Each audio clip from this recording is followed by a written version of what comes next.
अवघ्या देशाला हादरवणारा पहलगाम दहशतवादी हल्ला झाला आणि खरं तर या हल्ल्याच्या नंतर अवघ्या देशामध्ये या दहशतवाद्यांच्या विरोधात संतापाची लाट उसळलेली पाहायला मिळाली। त्याच्यानंतर खरं तर सिंदूर मिशन राबवून भारत देशानं खरं तर पाकिस्तानला चोख उत्तर दिलेलं होतं। त्याच्यानंतर आता ऑपरेशन महादेव राबवून दोन दहशतवाद्यांचा खरं तर या मिशनमध्ये खात्मा करण्यात आला आहे। खरं तर पुण्यातील कौस्तुभ गणबोटे यांचा या पहलगाम हल्ल्यामध्ये दुर्दैवी मृत्यू झाला होता। कौस्तुभ गणबोटे यांच्या पत्नी खरं तर त्या पण सुद्धा त्या दहशतवादी हल्ला ज्यावेळेस झाला त्यावेळेस तिथं उपस्थित होत्या। त्या सध्या आपल्यासोबत आहेत, आपण त्यांच्यासोबत चर्चा करणार आहोत। खरं तर एका दुःखाच्या वेदनेतून तुम्ही गेलेले आहेत, तब्बल 3 महिने झालं आणि आता सध्या खरं तर दहशतवाद्यांच्या विरोधात ही कारवाई करण्यात आलेली आहे। या सर्व गोष्टीकडे, ह्या कारवाईकडे तुम्ही कसं बघता? नाही, सरकार आम्ही 3 महिने झाले यावर काहीच ते अतिरेकी पकडले गेले नाही याविषयी आम्हाला आश्चर्य वाटत होतं। पण एकीकडे असंही वाटत होतं की नाही, मोदी काहीतरी करतीलच, त्यांना पकडल्याशिवाय ते शांत बसणार नाहीत। आणि ॲक्च्युली त्यांनी ते केलं आहे काम आणि त्यांना पकडून त्यांना जागेवरच त्यांचा खात्मा केलेला आहे। हे ऐकून किंवा बघून खरोखरच खूप आनंद झालेला आहे। आणि जे काही आमच्या मिस्टरांनी बलिदान केलेले आहे त्यांच्या आत्म्यालाही आता खरोखरच शांती मिळेल।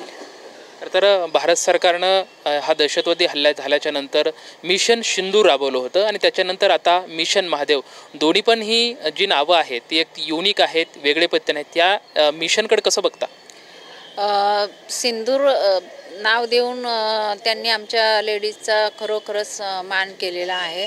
त्यांनी ते बहिणींचा त्यांनी हे केलेलं आहे, त्याच्यावर काहीच नाही माझं म्हणणं।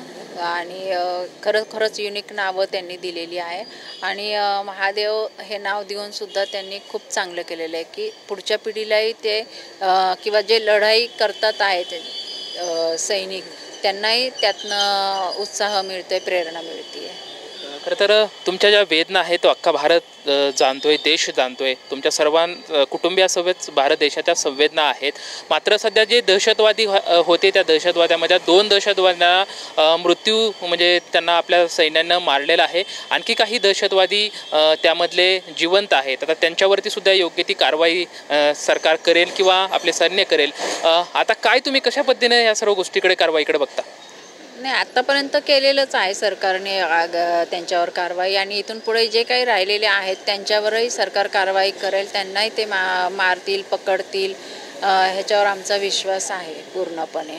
तर त्या ठिकाणी ज्यावेळेस दहशतवाद्याकडून हल्ला केला जात होता त्यावेळेस हिंदू का मुसलमान अशा गोष्टी विचारून हल्ला केला जात होता। आता खरं तर भारत देशाने सुद्धा सिंदूर आणि महादेव अशी एक दोन, खरं तर आज श्रावण सोमवार आहे आणि आजच हे मिशन राबवणं आणि ते सक्सेसफुल होणं, ह्या गोष्टीकडे कसं बघता? नाही, ह्याच्यावर मी नाही जास्त काय बोलू शकत आहे, प्लीज, सॉरी।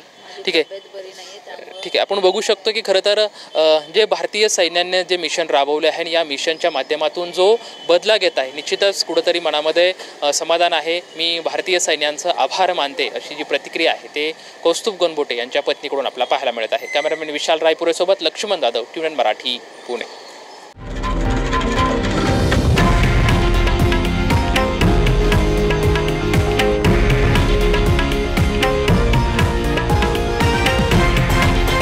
हे आहे देशातील नंबर 1 न्यूज नेटवर्क आणि आपण पाहत आहात TV9 मराठी, एकमेव।